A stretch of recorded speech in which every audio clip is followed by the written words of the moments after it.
नमस्कार, स्वागत है आप सबका। आप देख रहे हैं प्रिय रंजन भारती रिपोर्ट्स। मैं प्रिय रंजन भारती। मतदान हो चुका है बिहार विधानसभा चुनाव का। दूसरे चरण में आज 122 सीटों पर मतदान था और 122 सीटों पर जो मतदान का आंकड़ा है वो आप देख चुके हैं। अब एग्जिट पोल का समय है। सबसे ज़्यादा बढ़ चढ़ करके मतदान में लोगों ने हिस्सा लिया। इसके कारण क्या है, इन कारणों की वजहों पर हम नहीं जाएंगे, उसकी जद में नहीं जाएंगे। हम ये देखते हैं कि जिन वजहों से वोटिंग हुई है, वोटिंग का पैटर्न पिछला टूटा है, रिकॉर्ड सारे टूट गए हैं। 71% से ज़्यादा मतदान हुआ है। तो अब एग्जिट पोल आप तमाम चैनलों के देख रहे होंगे। मैंने भी आपको एग्जिट पोल दिया हुआ है। मैंने भी आपके साथ वीडियो साझा किया है कि क्या होगा, पूर्वानुमान मेरा आप देख चुके हैं। तो बात उसी तरह की है और जो निकल के सामने आ रहा है वो ये कि महागठबंधन ने तेजस्वी यादव के नेतृत्व में वाकई धूम तो मचाई उसने, लेकिन वोटों का जो ग्राफ है, जो समीकरण है, उसमें वो पिछड़ रहा है। तेजस्वी यादव ने धूम मचाई है, बहुत तेरे महाभारत की योद्धा की तरह उन्होंने लड़ाई लड़ी। एक दिन में 15 से 18 सभाएं की और सिर्फ बस एजेंडे पर बात की। ये सब काबिल तारीफ है। लेकिन जातीय समीकरण जो बिहार के हैं और बिहार जातीय समीकरण के लिए जाना जाता है, उन जातीय समीकरणों के लिहाज से महागठबंधन पीछे दिखाई दे रहा है। कारण क्या है इसके कारणों को गीता में जाने से पता चल रहा है कि सबसे अधिक जो ताकतवर बनकर उभर रहा है एनडीए, वो सिर्फ लाभकारी योजनाओं के चलते ही नहीं है, बल्कि ध्रुवीकरण हुआ है। जिस तरह से तेजस्वी यादव के प्रचार अभियान में पूरी तरह से यादवों की आक्रामकता झलकाई गई और बिल्कुल कट्टा और लट्ठ की बात की गई, उससे बाकी जातियों में, खास करके जो यादवेतर जातियां हैं, उनमें एक रूपता आ गई। यानी वो एक तरह से आतंक के साए में आ गए और फिर उस आशंका में वो फिर इसके खिलाफ एकजुट हो गए। एक पक्ष तो ये है। दूसरा, लाभकारी योजनाएं जिस तरह से केंद्रीय नेतृत्व से लेकर के भारतीय जनता पार्टी की सरकार के, बिहार प्रदेश की सरकार ने जिस तरह से लाभकारी योजनाओं का बारह न्योरा किया है, इस बार के बिहार चुनाव के पहले उन्होंने बहुत सारी योजनाएं लागू की हैं और महिलाओं के रोजगार से लेकर के सामाजिक सुरक्षा, पेंशन और जीविका दीदियों को लाभकारी योजनाओं का लाभ दिया है। कई तरह के उनको लाभ देने के साथ साथ उनके खातों में जो राशि भेजी है उसका असर बहुत ही बृहत्तर स्तर पर देखा गया है।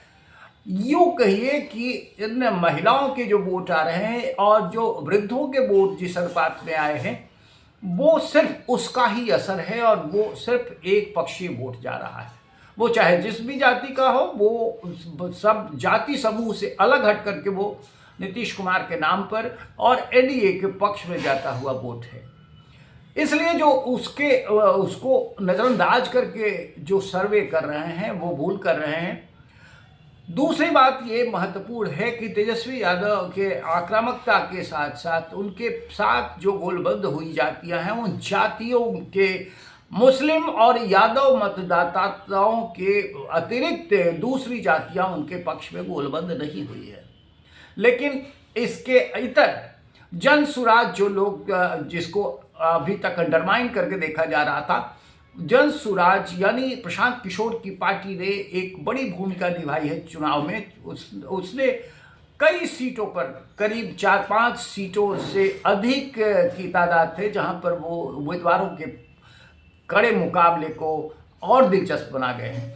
नतीजे उस हिसाब से जो अब तक देखा जा रहा है कि जिस तरह का मतदान हुआ है। और दूसरी महत्वपूर्ण खास ये जानकारी तत्कालिक तौर पर देखी गई है कि दिल्ली ब्लास्ट के बाद बिहार के इस मतदान के दौर में आज की वोटिंग का पैटर्न थोड़ा बदला।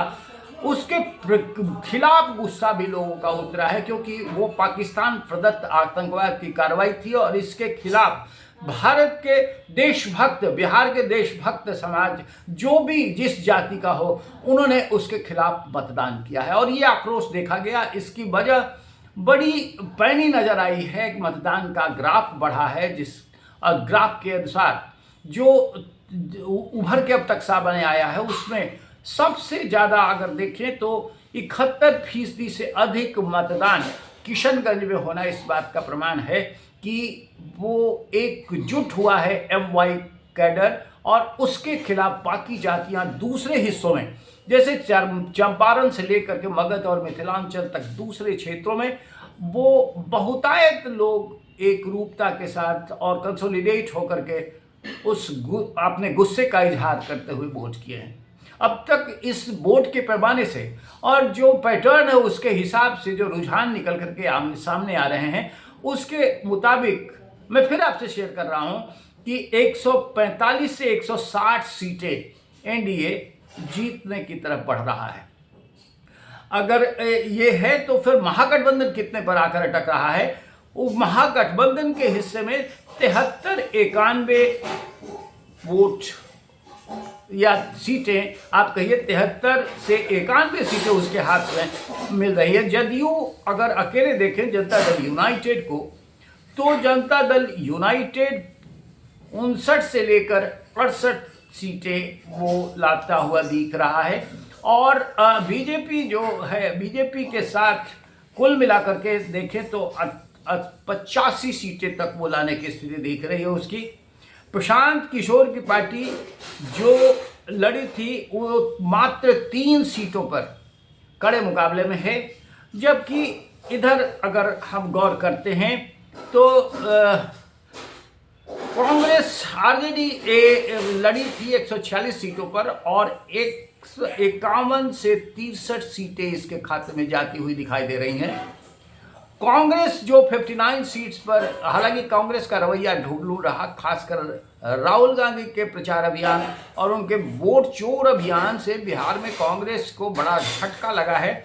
उनकी अपनी शिथिलता और उनकी खास करके किसी भी चीज़ पर, किसी विषय को लेकर, किसी अभियान को लेकर न गंभीर होना भी उनके खिलाफ चला गया। कांग्रेस ने जिस तरह से सीएम फेस के अनाउंसमेंट में और सीटों की झपटमारी में देर लगाई और बड़ी अजीब तरह की नौटंकी का वातावरण बनाया, उससे भी कांग्रेस को खासा नुकसान होता हुआ दिख रहा है। 59 सीटें लड़ी थी और 12 से 15 सीटें जीत सकती है कांग्रेस।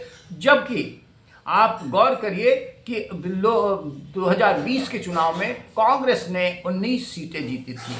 अब भारतीय कम्युनिस्ट पार्टी, मार्क्सवादी लेनिनवादी यानी ML की बात करें तो इसको 20 सीटें दी गई थी महागठबंधन में, और ये 6 से 9 सीटों पर जीत सकती है। हालांकि पिछले 2020 के चुनाव में इसका आंकड़ा 12 पर था, 12 विधायक थे इनके। मुख्यमंत्री के बाद उप मुख्यमंत्री होता है, और उप मुख्यमंत्री का पद लेने के लिए, आरक्षित करने के लिए अड़ी रही VIP यानी मुकेश सहनी सन ऑफ मल्लाह की आगे अड़ियल रवैये के बावजूद मल्लाह उनके साथ जाते हुए नहीं दिखाई दे रहे हैं। 13 सीटें उसे मिली थी और एक भी सीट वो जीत सकने की स्थिति में नहीं है, जैसा आज के मतदान से पता चल गया। 4 सीटें उसने पिछली बार यानी 2020 में जीती थी। CPI यानी भारत की कम्युनिस्ट पार्टी 7 सीटों पर लड़ी थी और 2 सीटें वो जीत सकती है, जबकि उसने 2020 में 12 का आंकड़ा तय कर लिया था। CPM यानी मार्क्सवादी कम्युनिस्ट पार्टी 4 सीटें से दी गई थी वहाँ गठबंधन में, 1 सीट जीतती हुई दिखाई दे रही है, जबकि 2020 में 2 सीटें इसको हासिल हुई थी। अब दूसरी तरफ अगर देखें तो हम बात करें IIP की, जो YP गुप्ता की पार्टी है, 2 सीटें उसे दी गई थी, 1 सीट वो जीतती हुई दिखाई दे रही है, जो इसका 2020 में कोई भी नंबर जीतने वाला नहीं था। इसके अलावा जनसुराज की जो बात है, जनसुराज ने 240 सीटों पर अपने उम्मीदवार खड़े किए थे, हालांकि 243 पर खड़े किए थे, 3 उम्मीदवार के नामांकन रद्द हो गए, तो इन्होंने 240 सीटों पर अपने, प्रशांत किशोर ने अपनी पार्टी के उम्मीदवार खड़े तो किए, लेकिन कुल मिलाकर के इन्हें मात्र 3 सीटें ऐसी हैं जहां ये मुकाबले में है। और मुकाबले में होने का मतलब ये नहीं होता है कि ये पार्टियां जीत ही जाएंगी, ये मतलब इनके उम्मीदवार जीत ही जाएंगे। इसी तरह से अगर देखते हैं हम तो सबसे कठिन दौर ये दिख रहा है कि 181 पर जो खड़ी हुई थी पार्टी, उसका आंकड़ा 0 के बराबर चला जा रहा है।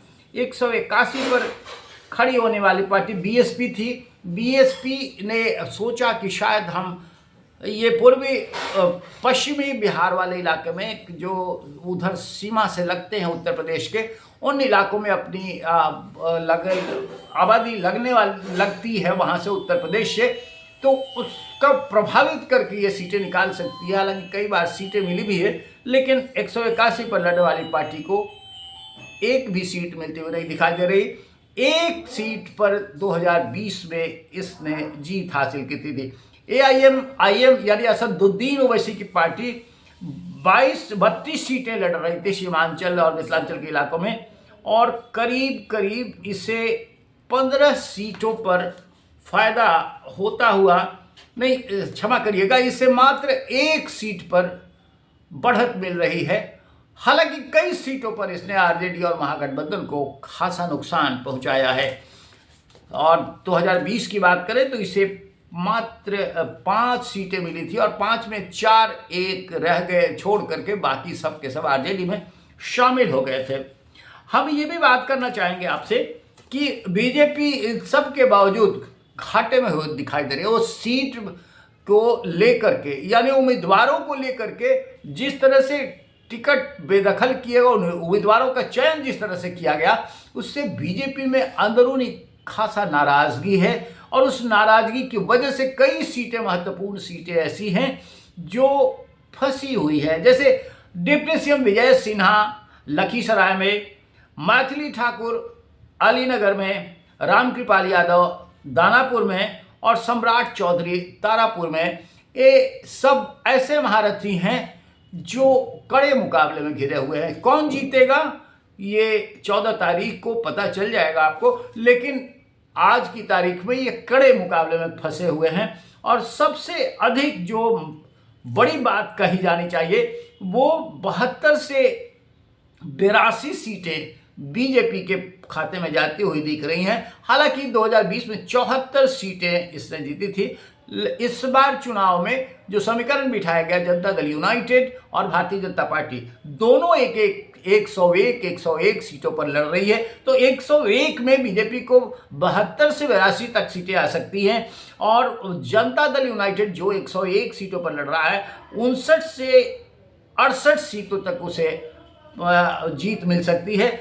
जबकि एलजेपी 28 सीटें, एलजेपी चिराग पासवान की पार्टी 28 सीटें इसे दी गई थी। 4-5 सीटों पर ही मात्र इनको बढ़त मिली हुई है, यानी जीतने की स्थिति दिख रही है। और 2020 में इनका आंकड़ा भी इसी तरह का था, क्योंकि हालांकि ये एनडीए गठबंधन से बाहर चुनाव लड़े थे, लेकिन एक सीट इन्होंने जीत रखी थी। आरएलएम यानी जो राष्ट्रीय लोक मोर्चा उपेंद्र कुशवाहा की पार्टी, लोकसभा चुनाव की तरह उसका परफॉर्मेंस भी इस चुनाव में वैसा ही होने जा रहा है जैसा पूर्वानुमान है और जिस तरह के संकेत वोटिंग पैटर्न के हिसाब से मिल रहे हैं। तो उसमें मात्र आरएलएम को 4 से 5 जो है, आरएलएम 4 से क्षमा कीजिएगा, आरएलएम यानी राष्ट्रीय लोक मोर्चा कहीं भी एक सीट पर भी जीतती हुई स्थिति में नहीं है। जबकि जीतन राम मांझी की पार्टी हम को भी 6 सीटें दी गई थी। इन 6 सीटों में से उनके 4-5 उम्मीदवार जीत सकने की स्थिति में हैं। हालांकि इनका भी आंकड़ा 2020 में 0 था। अब ये आप समझने की कोशिश करिए कि इस चुनाव के पूर्वानुमान तमाम चैनल तरह तरह से घोषित कर रहे हैं, और सब के सब कोई ना कोई ऐसी पार्टी के साथ खड़े हुए दिख रहे हैं कि वो बिल्कुल लग रहा है कि वाकई वो असलियत और वास्तविकता से कोसों दूर है। मैं आपको ये बताना चाहता हूँ कि जो वोटों का समीकरण है और बिहार जिस तरह से जातीय खांचों में बंटकर वोट करता आया है, उस हिसाब से जो तेजी आई है वोट में, इसमें खासकर एक और पहलू जुड़ा है कि एसआईआर के बाद वोटों की एक तो छटनी हो गई, जो मरे हुए वोटर्स थे वो वोट नदारद हो गए, युवाओं ने खुल करके वोट किया और युवा हमेशा सृजनशीलता के साथ वोट कर जाता है। 7 लाख से अधिक पहली बार मतदाता थे जो वोट डालने गए। 18 से 19 साल के बीच के ये लड़के, इन्होंने खुल करके मतदान में हिस्सा लिया। और दूसरी महत्वपूर्ण बात कि SIR के बाद लोगों को पहली बार ये पता चला कि वोटर का भी कोई महत्व होता है, मतदान का भी महत्व होता है, क्योंकि SIR में सबकी मुश्किलें खड़ी कर दी थी और इसे लेकर के हौवा मचाया गया था। इस हौवे की वजह से लोग अपने वोट के प्रति निश्चिंत हो जाना चाहते थे। जैसे आधार कार्ड या दूसरे डॉक्यूमेंट्स को लेकर के लोग इत्मीनान होना चाहते हैं, वैसे ही फटाफट लोगों ने BLO को फॉर्म भर के देने की मुस्तैदी दिखाई और उसका असर है कि इनको पहली बार समझ में आया कि वोटर होना भी महत्वपूर्ण है। वोटर ID भी एक महत्वपूर्ण कार्ड है, एक दस्तावेज है। तो उस दस्तावेज की पुष्टि और उसकी प्रासंगिकता इस चुनाव में समझ में आई है, इसलिए भी लोगों ने बढ़ चढ़ कर मतदान में हिस्सा लिया है। जो लोग पर्वों में आए थे यहाँ, उनमें से बहुतायत तो चले गए, लेकिन बहुत सारे लोग इस बात के इंतजार में बैठे थे कि हम वोट दे कर जाएंगे। उन सब के वोटों से भी बढ़ोतरी हुई है, वोट का प्रतिशत बढ़ा है। लेकिन यकीन मानिए और तय मानिए, सबसे ज़्यादा जो मुखर वोटर है वो है महिलाओं का वोट और वो है वृद्धजनों का वोट। और फिर जातीय खांचों से ऊपर उठ करके जो देखा जाना चाहिए कि वोट जो एक उग्रवाद के खिलाफ, एक जातीय आतंकवाद के खिलाफ एकजुट हुआ है, वो वोट आक्रामक है। और इस वजह से मैं आपको कह रहा हूं कि फिर बिहार में एनडीए की सरकार बनती हुई दिख रही है और मुख्यमंत्री फिर से वही नीतीश कुमार। आज के अंक में बस इतना ही। हम आपसे निवेदन करेंगे कि हमारे इस वीडियो पर अपनी प्रतिक्रिया कमेंट बॉक्स में जरूर दीजिए। हमारे चैनल को अब तक सब्सक्राइब नहीं किया है तो सब्सक्राइब कीजिए, लाइक कीजिए, शेयर कीजिए। मिलते हैं फिर, और तब तक के लिए आप देखते रहिए एग्जिट पोल। फिर आपसे वीडियो साझा करूंगा। नमस्कार।